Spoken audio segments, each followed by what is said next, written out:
va rechercher cette présence ce soir. Le temps,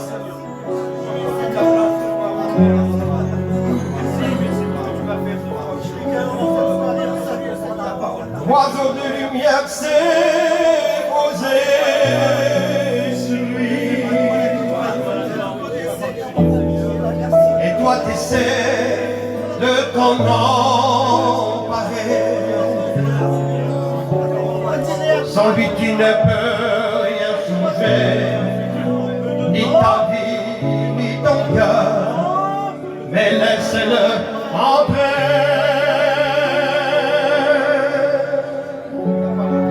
Combien de temps vas-tu rester assis? C'est pas comme ça que tu auras la vie.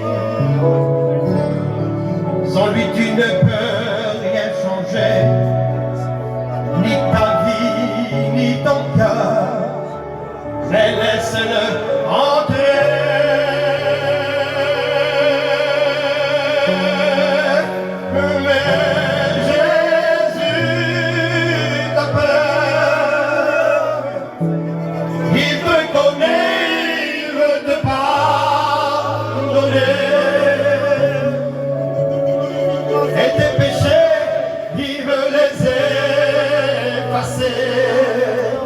Parole.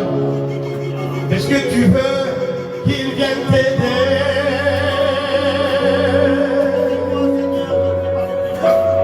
Mais Jésus t'appelle. Il te connaît, il veut te pardonner. Et tes péchés, il veut les effacer.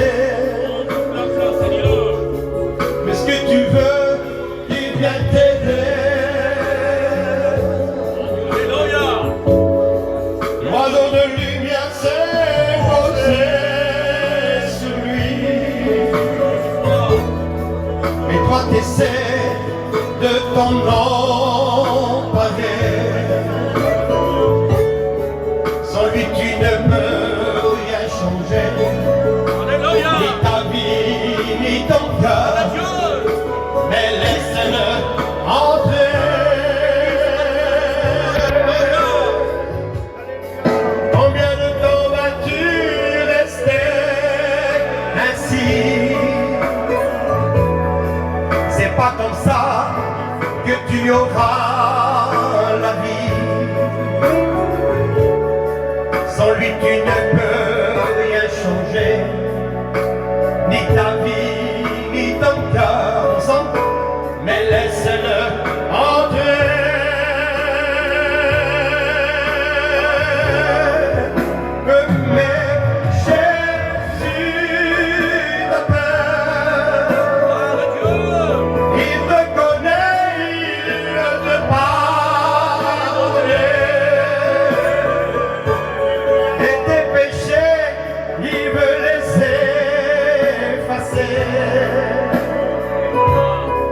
Est-ce que tu veux qu'il vienne t'aider? Gloire au Seigneur, on lui dit ensemble. Mais Jésus t'appelle. Il te connaît, il veut te pardonner. Et tes péchés, il veut les effacer. Est-ce que tu veux qu'il vienne t'aider? Gloire au Seigneur. Que Dieu te Seigneur, que Dieu bénisse. nous voulons bénir ton nom, ta gloire ce soir, Seigneur. Je dis merci d'être là, et quel bonheur, quelle grâce d'être là ce soir. Tu as ton roi. Alléluia. Seigneur, ton messager. Seigneur, viens par nos cœurs, par nos vies ce soir.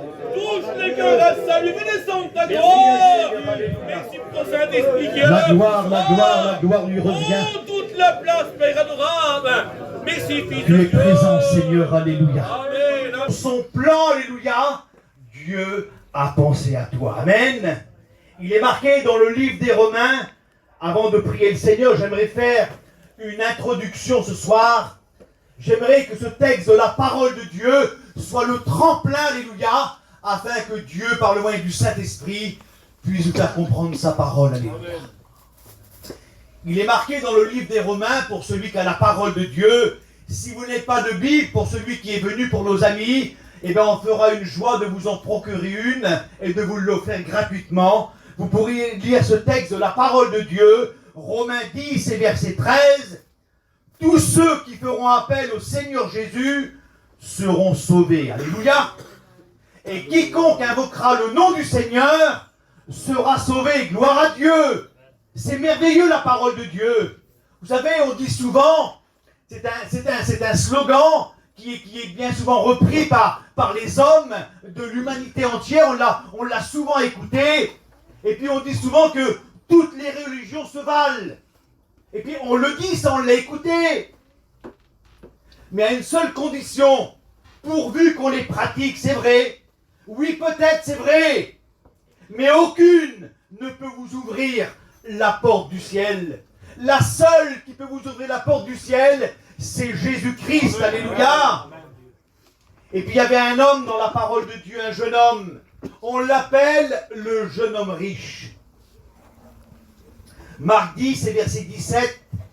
Un jeune homme en réalité qui avait des qualités exceptionnelles. Une vie extérieure sans reproche, nous dit la parole de Dieu. Sans défaut. La Bible dit de lui qu'il avait fait de tort à personne, voyez. Un ange, un homme exceptionnel. Et il va dire qu'il avait gardé les commandements de Dieu dès sa jeunesse.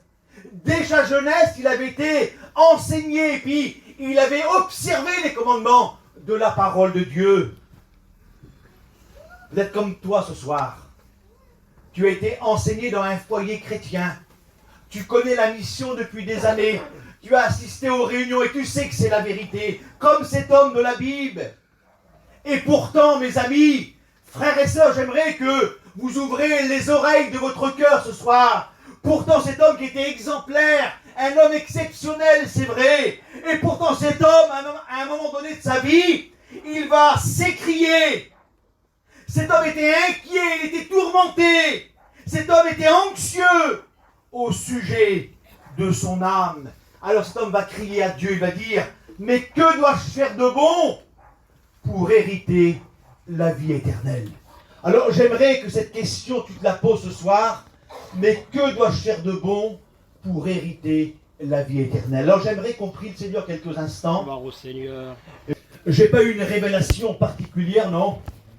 Mais je sais une chose dans le plus profond de mon cœur, de ma foi de chrétien, ma foi de serviteur de Dieu, et puis c'est la parole qui nous l'enseigne. Je vais vous dire ce soir que le Seigneur est présent. Amen. Le Seigneur est au milieu de nous. Vous savez, la semaine dernière, on a fait la réunion, je ne sais pas si le frère se rappelle, il y avait un frère que j'ai vu qui était là tout à l'heure. Et pendant que la réunion se faisait dans la caravane, j'ai reçu, puis vous l'avez reçu sur le groupe, j'ai reçu un message, et puis on voyait un petit garçon de 5 ans qui avait resté 112 jours sans manger et sans boire. Hein, c'est par rapport au le tremblement de terre qu'il y a eu là-bas en Syrie. Et puis quand les sauveteurs l'ont sorti, ils l'ont interrogé. Il était en pleine santé, et puis c'était quelque chose de curieux, quelque chose qui paraissait bizarre en réalité. Alors ils lui ont posé une question. Et puis ce petit garçon, il va répondre. Il va dire, tous les jours, il y avait un homme habillé de blanc qui m'apportait de la nourriture et de l'eau. Alléluia. Je vais vous dire ce soir que ce n'est pas de la science-fiction, non. C'est la vérité, alléluia. Le Seigneur est présent ce soir, alléluia. Et il est venu pour t'apporter de la nourriture, amen, pour bénir ton âme et bénir ton foyer, alléluia.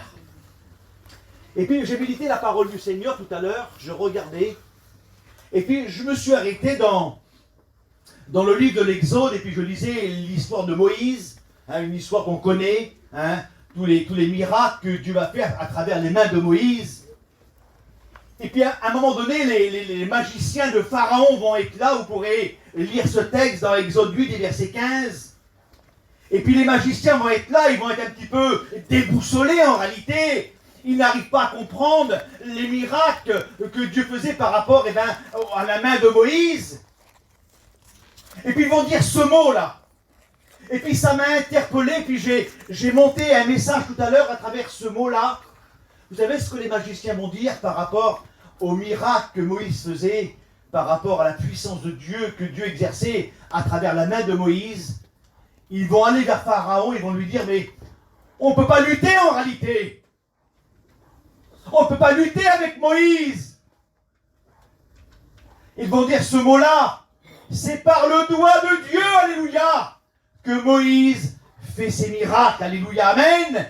Et j'aimerais vous dire ce soir que chaque serviteur de Dieu qui prend la parole, c'est le doigt de Dieu, amen. Et dans cette soirée, moi qui suis chargé de vous apporter le conseil de la parole de Dieu, je suis le doigt de Dieu, alléluia, pour être le moyen de salut pour chacun et pour chacune, alléluia.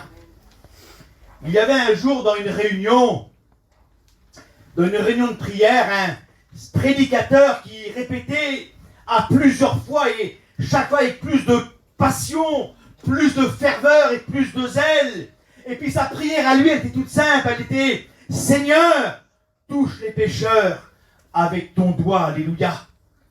Touche les pécheurs, Seigneur, touche les pécheurs avec ton doigt, touche les foyers, touche les familles, Seigneur, touche les cœurs, alléluia. » Et tout à coup, nous dit une histoire vraie, tout à coup, il s'arrêta brusquement, soudainement.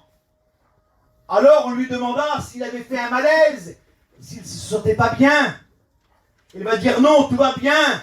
Mais le Saint-Esprit me disait, tu es ce doigt, alléluia. Et puis dans cette soirée, je suis le doigt de Dieu, amen. Et toi qui es là dans le fond, toi qui as besoin de faire une rencontre avec lui, le Seigneur est capable ce soir de dévoiler ta vie, que son nom soit béni et que son nom soit glorifié. J'aimerais vous dire ce soir, mes amis, que le doigt de Dieu dans cette soirée, c'est un doigt qui dévoile, qui révèle le péché, alléluia, et le pécheur, amen. Vous savez, dans l'évangile de Jean, au chapitre 8 et au verset 6, il nous est parlé de cette femme pécheresse, une femme que tout accusait en réalité, une femme qui était là, et puis en réalité, il n'y a pas de solution pour elle. Alors le Seigneur Jésus va poser une question à l'auditoire qui était là. Et puis Jésus va dire, mais que celui qui est sans péché lui jette la première pierre. La Bible dit que du plus vieux, du plus ancien, au plus jeune, chacun va s'en aller. J'aimerais vous dire, mes amis, que le salaire du péché, c'est la mort, c'est vrai. Mais le don gratuit de Dieu dans cette soirée, c'est la vie éternelle. Il est marqué dans le livre des Romains, chapitre 3, verset 23, car tous ont péché, c'est vrai, et sont privés de la gloire de Dieu, alléluia. Mais j'aimerais vous dire, ce soir pour cette femme, le doigt de Dieu a été le moyen de salut et de pardon, amen. Le doigt de Dieu dans cette soirée, il désigne le moyen de salut, alléluia. Il y avait Jean le Baptiste qui était là, et Jean le Baptiste était là dans le Jourdain, et tout à coup il va voir le Seigneur Jésus va passer, puis il va le montrer avec son doigt. Vous pourrez lire ça dans 1 Jean 1 et verset 29. Et puis à ce moment-là, Jean-Baptiste va dire ces mots-là.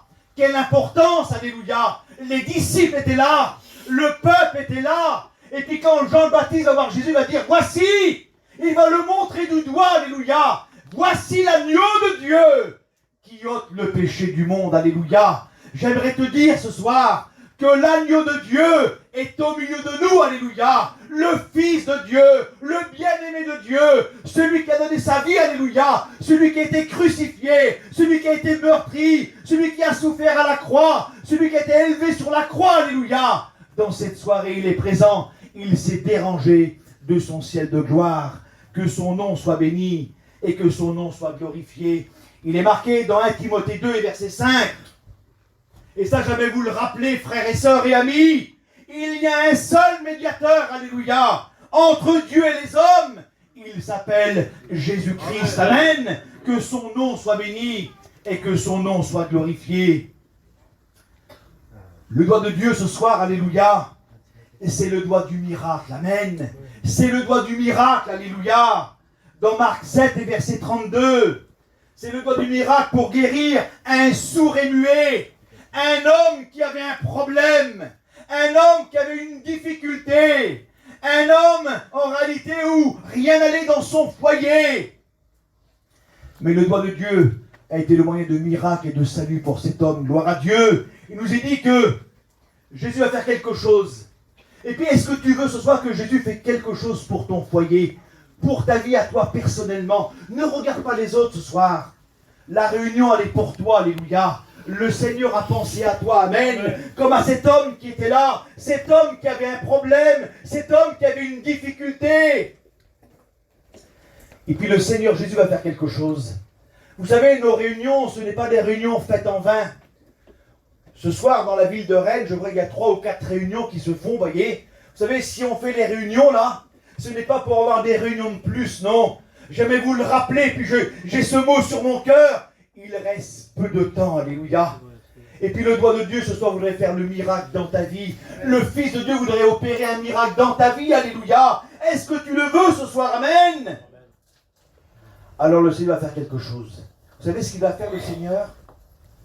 Premièrement, Jésus lui met les doigts dans les oreilles. Gloire à Dieu.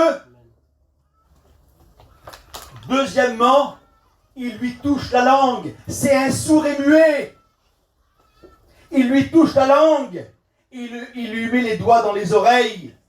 Et puis le Seigneur Jésus va dire un mot. Un mot qui a une grande importance ce soir. J'aimerais que ce mot, c'est un mot hébreu. J'aimerais qu'il résonne dans ton cœur, alléluia. Jésus va dire Ephrata, qui veut dire ouvre-toi, alléluia. J'aimerais soit que ton cœur s'ouvre à la parole de Dieu. J'aimerais que la parole de Dieu, que le plan de Dieu se réalise dans ta vie ce soir, alléluia. Et à ce moment-là, quand le Seigneur va dire ouvre-toi, Ephrata, ouvre-toi, le miracle va se faire, alléluia. C'est aussitôt la Bible nous dit que les oreilles du sourd et muet vont s'ouvrir et sa langue se délia. C'est le miracle de Dieu, alléluia. Est-ce que tu veux que Jésus fasse quelque chose pour toi? Il y a longtemps que tu sais que c'est la vérité, puis tu es dans le problème, tu es dans la difficulté, tu es pris dans l'alcool, dans la drogue, tu es pris dans les choses du monde, tu es lié, et tu voudrais t'en sortir, mais tu n'y arrives pas ce soir. Ephrata, alléluia! Que ton cœur s'ouvre à la parole de Dieu ce soir. Que ton cœur soit touché par le Saint-Esprit, amen. Et puis le Seigneur Jésus va le confirmer.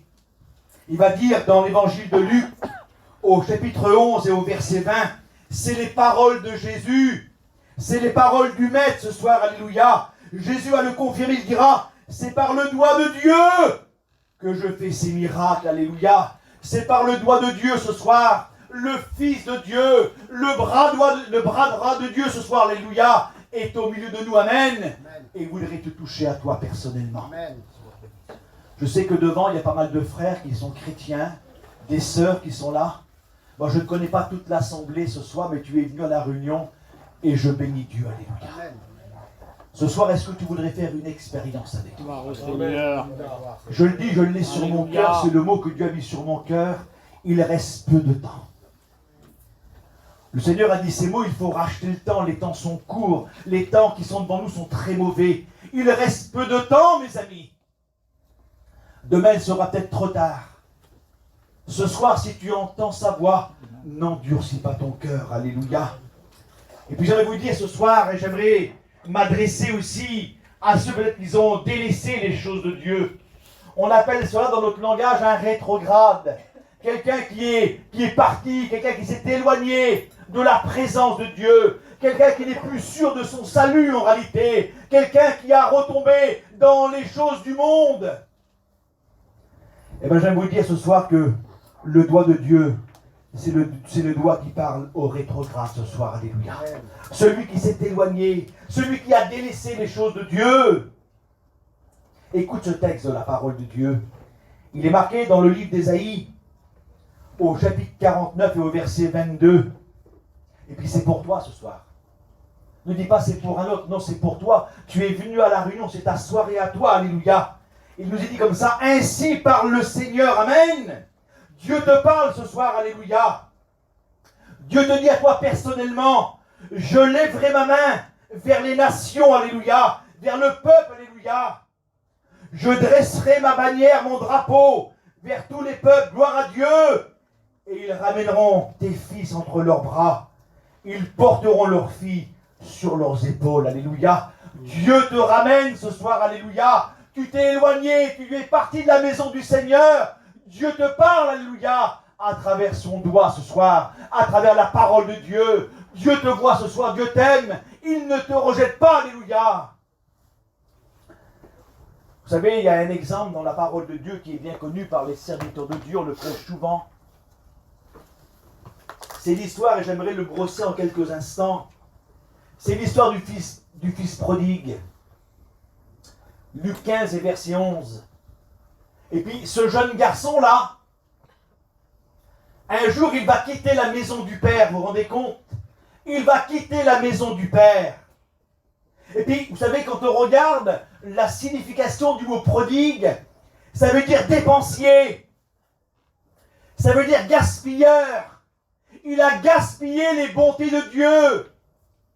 Les bonnes choses que Dieu avait mises dans son cœur, eh bien, il va les gaspiller en réalité. Et puis le fils prodigue, c'était un jeune garçon. Quand on lit la parole de Dieu, le texte est merveilleux. Et puis lui, à un moment donné de sa vie, là, ce jeune garçon qui était dans la maison de son père, il voulait se libérer du joug de l'esclavage, de la domination paternelle. Il semblerait que dans la maison de Dieu, il ne trouvait plus son compte. Il semblerait que c'était plus sa place dans la maison de Dieu. Il a voulu voir ailleurs les choses du monde en réalité. Et moi j'ai marqué ici, là, tout à l'heure, je l'ai marqué. Il voulait vivre à l'aventure, jouir des plaisirs de ce monde, que le monde pouvait lui offrir en réalité, que le monde pouvait lui apporter à son corps, à toutes les satisfactions possibles et inimaginables. Et puis c'est ce qu'il va faire en réalité. Il y en a combien malheureusement, combien qui ont quitté la maison du Seigneur, comme le fils prodigue, et qui vont goûter les plaisirs de ce monde, qui vont se vautrer dans les plaisirs de ce monde. Mais dans cette soirée, s'il y aurait une personne au milieu de nous qui serait comme cela, eh bien Dieu te rappelle ce soir, alléluia. Dieu ne te rejette pas, il t'aime dans cette soirée, amen. Alors à un moment donné, il est parti, ah oui, avec sa part d'héritage dans la poche, pas pour acheter des champs ni des maisons, non. Il a préféré dépenser tous ses biens, nous dit la parole de Dieu, en vivant dans la débauche et la luxure, avec des gens de mauvaise vie. Quel dommage, Seigneur Jésus, avec des gens de mauvaise vie. Mais un jour, parce qu'il y a ce mais qui est là, mais un jour, il n'eut plus d'argent, il s'est retrouvé seul. Il a dû chercher du travail. Quand on est seul, c'est compliqué, frères et sœurs et amis. Le soir, dans notre caravane, on est seul. Ah, la journée, tout va bien, on a un beau sourire. Ah, tout va bien, on fait du café, on mange avec les copains, on se fait des repas. Mais le soir, quand tu es tout seul dans ta caravane, dans ta maison, peu importe l'endroit, à un moment donné, ce jeune garçon s'est retrouvé seul. Alors il a cherché du travail. Puis celui qu'il a trouvé, en réalité, était le pire, le plus honteux, le plus misérable. Pour un juif, garder des cochons. Il y a des métiers, frères et sœurs, mes amis, qui ne sont pas à la gloire de Dieu. Des choses qu'on ne devrait pas pratiquer en réalité. Il n'aurait jamais dû, ce jeune garçon-là, par rapport à sa religion, par rapport à ce qu'il était, garder les pourceaux, non.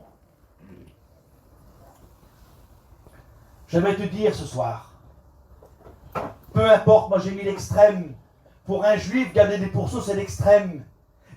Parce que là, un porc, en réalité, un cochon, ça vit dans la boue. Et puis le péché est comparé à de la boue. Je ne sais pas où tu es parti ce soir. Je ne sais pas à quelle distance tu t'es éloigné du Seigneur dans la maison de Dieu. Mais j'aimerais te dire cette parole du Seigneur, alléluia. Je ne sais pas où tu en es. Je ne sais pas ce soir. Mais ce jeune garçon qui était là, Seigneur, ce n'était pas terrible pour lui. La situation n'était pas terrible. Mais écoute cette parole de Dieu pour toi, alléluia. Jérémie 30 et verset 17, écoute, c'est pour toi ce soir, alléluia. Je te la glisse simplement à ton oreille. Je te dis, c'est pour toi, gloire à Dieu. Écoute cette parole de Dieu. Dieu te dit, je te guérirai et je panserai tes plaies, alléluia. Dieu veut te bénir, alléluia. Dieu ne te rejette pas dans cette soirée. Peu importe ce que tu as fait, peu importe où tu as été, peu importe dans la situation que tu es ce soir, je te guérirai et je panserai tes plaies, alléluia. Et puis ce jeune garçon-là, il connaissait ce texte de la parole de Dieu, parce qu'il avait été enseigné, c'était un juif, il connaissait en réalité les commandements de Dieu, il connaissait les préceptes de la parole de Dieu. Alors, quand l'Esprit de Dieu a parlé à sa vie, et puis j'aimerais ce soir que le Saint-Esprit parle à ta vie, alléluia. Alors à ce moment-là, il s'est passé quelque chose, il est rentré en lui-même, il a réfléchi, alléluia. Et enfin, il a décidé de revenir vers son Père, alléluia. Est-ce que tu le voudrais ce soir, alléluia? Est-ce que tu le voudrais ce soir revenir vers ton Père, alléluia? Ton Père qui ne te rejette pas. Est-ce que tu veux ce soir revenir, j'en parlais avec Mika tout à l'heure, revenir et passer par la nouvelle naissance? Ah, quelle beauté! La nouvelle naissance, c'est naître d'en haut, alléluia. C'est ce que Dieu voudrait te donner dans cette soirée, gloire à Dieu. Alors il s'est repenti, gloire à Dieu. C'est le pardon de Dieu, il s'est repenti. Il a réintégré sa place à cause de la grâce et de l'amour du Père ce soir, gloire à Dieu. Il est marqué dans Jérémie 31 et verset 3. Et puis c'est Dieu qui te dit à toi personnellement, je t'aime, te dit Dieu, d'un amour éternel. Amen. Dieu ne rejette personne, mes amis. Que je n'écoute jamais de la bouche d'un serviteur de Dieu, d'un étudiant que Dieu rejette les hommes. Non! Dieu a donné ce qu'il avait de plus cher, alléluia. Son Fils bien-aimé, qui faisait la joie du Père, il l'a offert pour l'humanité. Dieu ne rejette aucun homme, ce soir aucune femme. Dieu t'aime, quelle que soit la situation. Dieu voudrait te sauver, alléluia. Amen. Maintenant, tu as un choix à faire. J'aimerais qu'on ferme nos yeux, s'il vous plaît. J'avais une autre porte, mais je reste là. J'aimerais que les chrétiens prient maintenant.